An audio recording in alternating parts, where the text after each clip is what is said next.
In 1936, as storm clouds gathered over Europe and Asia, President Franklin D. Roosevelt stood before the American people and declared with prophetic weight, "This generation of Americans has a rendezvous with destiny." Little did he know that his words, delivered in a time of uneasy peace, would echo with chilling accuracy just a few years later. When World War II erupted, it unleashed a tempest that would sweep across continents, claiming millions of lives and reshaping nations. Among those who answered this call of fate were the Native Americans, a people whose courage and resolve would leave an indelible mark on history. As bombs fell and battle lines hardened, they stepped forward without hesitation, enlisting in the armed forces to defend a land they had fought to call their own for centuries. No group in this vast, sprawling conflict gave more per capita than the Native Americans. From the windswept plains of the Dakotas to the rugged mesas of the Southwest, over 44,000 of their sons and daughters, more than 10% of their total population, would serve by war's end, a staggering testament to their commitment. Yet their story is not just one of numbers. It is a saga of transformation, for no ethnic group emerged from the crucible of war more profoundly changed. Once relegated to the margins of American society, their valor on the battlefields of Europe and the Pacific would ignite a shift, lifting their status and weaving their legacy into the fabric of a nation reborn. Consider the weight of this moment.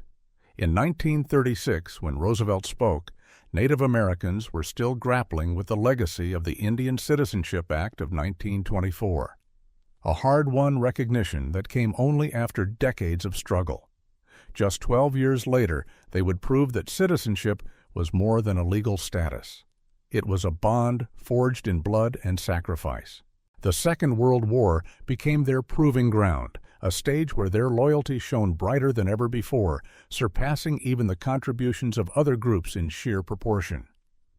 Official records from the U.S. Office of Indian Affairs later confirmed that their per capita enlistment outstripped that of any other ethnicity, a fact that stunned policymakers and historians alike. And as they fought, they did more than defend a nation. They redefined their place within it, setting the stage for a post-war reckoning that would ripple through the civil rights movements to come. Long before the thunder of World War II shook the world, Native Americans stood on the fringes of a nation that had yet to fully embrace them. In the crucible of World War I, from 1914 to 1918, they were not summoned to fight.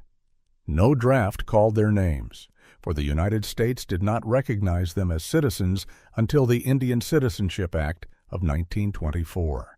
Yet, remarkably, over 12,500 Native American men chose to don uniforms and march into battle, their footsteps echoing a quiet defiance against exclusion. From the battlefields of France to the trenches of Flanders, they fought not as conscripts, but as volunteers, driven by a loyalty to a land that had often turned its back on them. In the uneasy decades that followed, life on Native American reservations bore the weight of neglect and hardship. The interwar years from 1918 to 1939 offered little respite. Scattered across remote expanses like the windswept prairies of South Dakota and the arid valleys of Arizona, these communities grappled with crumbling infrastructure and a scarcity of opportunity. By 1939, the median income for Native American men living on reservations languished at a mere $500, a stark contrast to the national average of $2,300, a figure buoyed by urban prosperity even amidst the Great Depression. This chasm spoke volumes. While America inched toward recovery, the reservations remained locked in a cycle of poverty, their potential stifled by systemic oversight. Education, too, was a distant dream for many. Nearly 1 in 4 Native Americans had never set foot in a classroom, denied the formal schooling that might have opened doors beyond the reservation's edge. Even those who persevered to earn high school diplomas found their paths blocked. Jobs in factories, offices, or cities were rarely within reach. The reservations, often isolated from industrial hubs, offered no foothold in America's burgeoning economy. So the people turned to the land, their hands calloused from tilling soil and tending crops. Farming became not just a livelihood, but a lifeline, a testament to resilience in the face of a world that seemed to have forgotten them. Yet in this struggle, seeds of change were sown. The sacrifices of World War I and the endurance of the interwar years forged a quiet strength, a resolve that would soon blaze forth when the call to arms came again. The hardships of the reservations were not merely a backdrop, but the crucible that tempered a people ready to reshape their destiny. As the United States plunged into the abyss of World War II, Native nations stood shoulder to shoulder with a nation now calling them its own. The embers of defiance had been lit decades earlier when in April 1917 the Iroquois Confederacy, a proud alliance of 6 nations, boldly declared war on Germany. That proclamation, born in the shadow of World War I, never faded into peace. So when the guns of 1939 roared anew, the Iroquois were primed for battle, their resolve unshaken. Across the land, other tribes shared this fervor. From the forests of the Chippewa to the plains of the Lakota Sioux, a restless energy pulsed, eager to confront the gathering storm. Picture the scene. Young men braving icy winds and pelting rain, standing in lines that stretched for hours, clutching their own rifles as they signed draft cards with steady hands. Then came December 7, 1941, a day seared into history when Japanese bombs rained down on Pearl Harbor. The attack ignited a fire within Native hearts. By 1942, a staggering 40% more Native Americans had volunteered for service than were drafted, according to a Bureau of Indian Affairs survey, their numbers swelling from 5,000 on that fateful day to over 44,000 by the war's end in 1945. This was no small feat for a population of roughly 350,000. A tenth of their people answered the call, their footsteps thundering across factory floors and battlefields alike. Women, too, joined the fray, donning the uniforms of the Women's Army Corps, the Waves, and the Army Nurse Corps, their courage weaving a vital thread into the war effort. Yet beneath this surge of patriotism lay a deeper tale of defiance. The Germans remembered well the Choctaw code talkers of 1918, whose cryptic tongues had baffled their forces in the Great War. Fearing a repeat, the Nazi regime turned its gaze westward in the 1930s. Agents, cloaked as anthropologists and scribes, slipped onto reservations from Oklahoma to the Dakotas, straining to unravel the secrets of native languages. Berlin's propaganda machine, Word, drawing twisted parallels between the swastika and sacred tribal symbols, a ploy to sway hearts. Joseph Goebbels, the Third Reich's master of lies, even dared to label the Lakota Sioux as Aryans, hoping to forge an unholy alliance. But the gambit crumbled. Far from bending, native peoples recoiled at the manipulation, their scorn immortalized in biting names. Hitler, dubbed he who smells his own mustache, and Mussolini mocked as Gourdchin. The Axis, they declared, was a dagger aimed at their hard-won liberty. United in purpose, the Chippewa and Lakota Sioux rallied beside the Iroquois, their voices rising in a chorus of war against the Axis powers.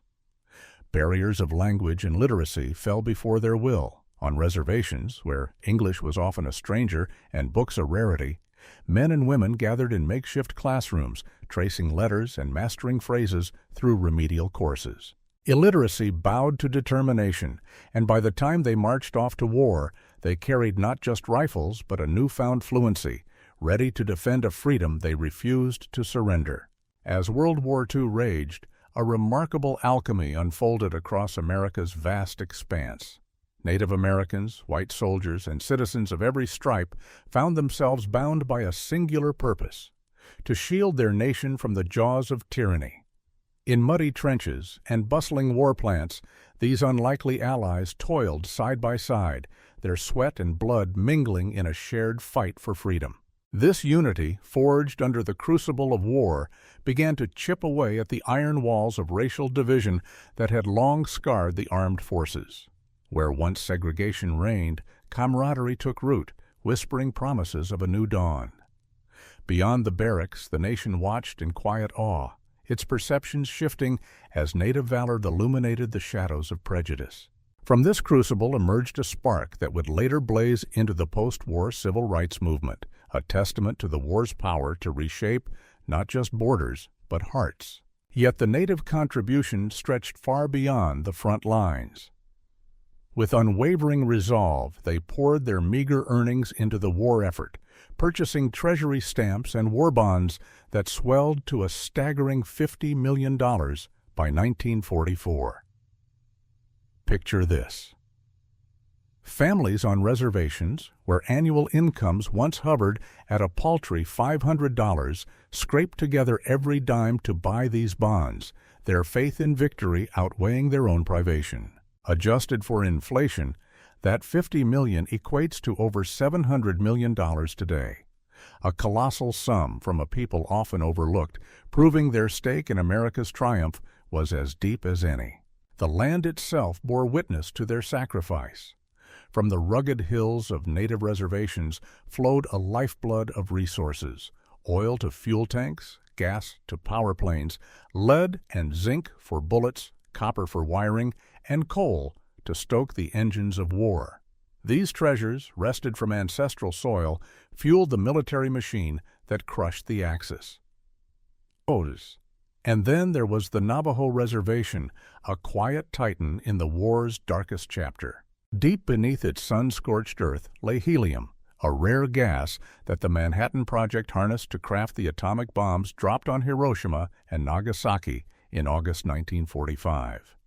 At Los Alamos, scientists marveled at the Navajo helium's purity, unaware that its origins tied back to a people whose loyalty helped birth the weapon that ended the war. In this silent gift, the reservations became not just a backdrop, but a cornerstone of victory. In the chaos of World War II, a secret weapon whispered through the airwaves, one the enemy could neither hear nor fathom.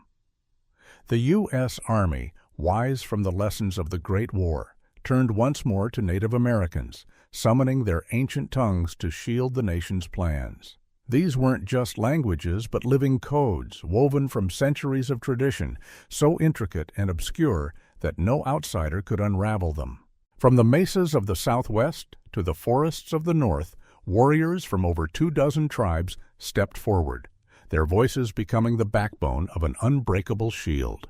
The roll call of these guardians reads like a map of native resilience. Acoma, Apache, Assiniboine, Cherokee, Cree, Chippewa, Choctaw, Comanche, Crow, Hopi, Ho-Chunk, Kiowa, Laguna, Menominee, Meskwaki, Mohawk, Muskogee Creek, Navajo, Oneida, Pawnee, Pima, Ponca, Seminole, Sioux, with their Lakota and Dakota kin, and Tlingit. Each brought a dialect as unique as a fingerprint, baffling Axis codebreakers with every syllable. Among them, the Navajo shone brightest in the Pacific Theater. In May 1942, the Army and Marine Corps dispatched an elite cadre of 29 Navajo code talkers to the blood-soaked islands of the Pacific, though records often cite 24 in early missions. From the jungles of Guadalcanal to the volcanic ash of Iwo Jima, they wove messages through the din of artillery, their words guiding troops through campaigns that claimed thousands of lives. Across the globe, in the sun-scorched deserts of North Africa, 8 Meskwaki men from Iowa stood tall within the 168th Infantry Regiment of the 34th Division during the Tunisian campaign of 1943. As Rommel's Africa Corps clashed with Allied forces, these code talkers spun their language into a web of secrecy, ensuring orders flowed unbroken amidst the chaos. Meanwhile, in Europe, the 4th Signal Company of the 4th Infantry Division welcomed 17 Comanche voices from Oklahoma. On June 6, 1944, as Allied boots stormed Normandy's beaches on D-Day, their transmissions held firm. Through the muddy streets of liberated Paris in August and the frozen hell of the Battle of the Bulge that winter, they guarded the lifelines of communication, their words a fortress against German ears. The enemy listened, straining with every tool at their disposal, but the codes stood invincible. Japan's cryptographers, masters of their craft, faltered before the Navajo's rapid-fire lexicon, since no dictionary existed to crack it. Germany's Enigma wizards, famed for their ingenuity, met the same fate against Comanche and Meskwaki riddles. By war's end, not a single message had been pierced. This wasn't mere luck. It was the triumph of a people whose heritage became America's shield, a legacy etched in the silence of unbroken lines. When the call to arms echoed across America, Native American soldiers stepped into the crucible of World War II with a prowess that set them apart. In the dusty yards of basic training, they carved a legend with every shot and thrust. Their hands, steady as stone, mastered marksmanship. Their blades danced in bayonet drills with lethal grace, and their bodies endured thirst and hunger with a resilience that left instructors in awe. This wasn't mere skill. It was the echo of a heritage forged on windswept plains and rugged hills, where survival demanded sharp eyes, unyielding stamina, and a harmony of motion that seemed almost otherworldly. Fellow recruits, hardened by their own trials, looked on with respect, whispering of the warrior blood that coursed through these men, a reputation etched in battles long before the world knew tanks or planes. On the front lines, they carried more than weapons. Tucked into their uniforms were feathers that had caught the sky, medicine bundles blessed by ancient hands, and sprigs of sweetgrass and cedar fragrant with the smoke of tribal purification rites. These weren't trinkets but talismans, shields of spirit cleansed in sacred ceremonies, warding off the chaos of war. And when they struck down an enemy, many honored the old ways, counting coup as their ancestors had, once with a touch of a coup stick, now with a notch carved into rifle stocks or bayonet hilts. Each mark was a story, a bridge between the past and the present, a testament to a lineage unbroken by time. Their boots first kissed combat in the Pacific Theater, where the air hung heavy with salt and gunpowder. In early 1942, 300 native warriors, among them a descendant of the Apache titan Geronimo, stood defiant on the battered soil of Bataan and Corregidor. As Japanese forces tightened their grip on the Philippines, these soldiers fought with a ferocity that belied their numbers, holding the line until surrender came in April. From there, their saga sprawled across the globe. Over 2,000 sons of Oklahoma and New Mexico donned the Thunderbird patch of the 45th Infantry Division, storming the beaches of Sicily in 1943 and cutting through the heart of Nazi-held Italy and Germany by 1945. Others joined the ranks of the 4th Division at Normandy, the 88th in the Italian mountains, the 19th and 180th Infantry Regiments, the 147th Field Artillery, and the storied Oklahoma National Guard. Their presence a thread woven through the war's brutal tapestry from Pearl Harbor's smoke in December 1941 to Japan's capitulation on the deck of the USS Missouri in September 1945. The Navajo and Hopi wove their fates into the Pacific's relentless tides, while the Comanche faced the Wehrmacht steel in Europe's frozen fields. The Meskwaki clashed with German panzers in North Africa's dunes, and countless others, Cherokee, Sioux, Apache, and more, scattered their courage across Europe, the Pacific, North Africa, and beyond. They were everywhere, their spirits as boundless as the lands they once roamed. Through the smoke and fury of World War II, Native American soldiers carved a legacy that gleamed brighter than the medals pinned to their chests. For their unrelenting service on battlefields awash with blood, in skies torn by gunfire, and across airwaves shielded by their sacred tongues, they reaped a harvest of glory few could rival.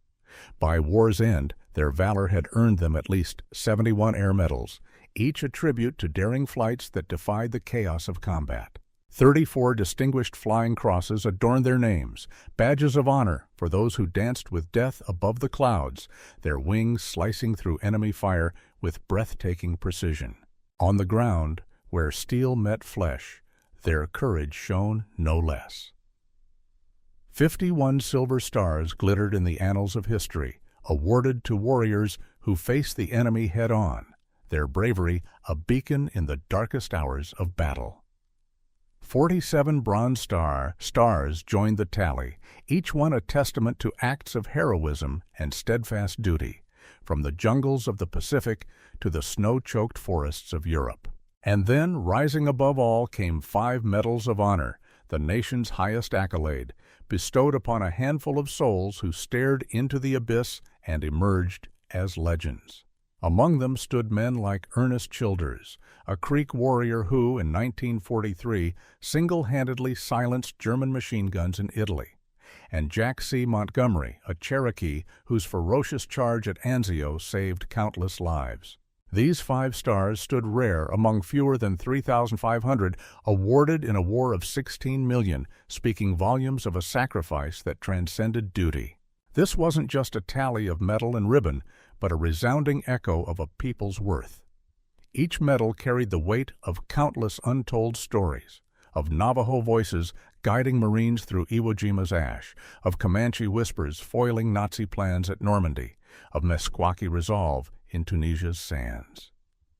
The numbers, though staggering, were but a glimpse, for at least hinted at honors lost to time or records yet uncovered. In a war that demanded everything, these warriors gave more, their deeds forging a crown of courage that history could never dim. When the guns of World War II fell silent in 1945, a seismic shift rippled through the lives of Native Americans, shattering the chains of a past steeped in struggle. For many, the war's end wasn't just a ceasefire, but a doorway to a world they'd never known. Where once their hands had gripped rifles in muddy trenches, now they clasped paychecks that promised a life beyond survival. By the late 1940s, the median annual income for Native families climbed to $2,500, a soaring leap from the meager $500 of 1939, as reported by the Bureau of Indian Affairs. This wasn't just money, but dignity earned through sacrifice, a first taste of prosperity for a people long denied it. The wartime boom and post-war industries, from steel mills in Pittsburgh to aircraft plants in Los Angeles, flung open doors of opportunity. Some packed their lives into battered suitcases and headed for the neon glow of cities, trading reservation dust for urban streets, while others rooted themselves deeper into the familiar earth of their ancestral homes, balancing tradition with the promise of change. The fruits of this new era were bittersweet, a blend of triumph and tension. Jobs flowed like rivers, washing away decades of scarcity with factory wages and construction gigs that built the America of tomorrow. Education bloomed as the GI Bill of 1944 sent Native veterans to classrooms, and over 3,000 enrolled in vocational schools and colleges by 1950, their pencils scratching out futures once unimaginable.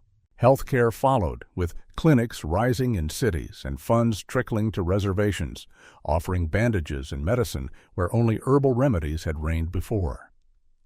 Together, these threads wove a higher standard of living, a tapestry of progress that draped over communities once shadowed by poverty. Yet, beneath the shine lurked shadows.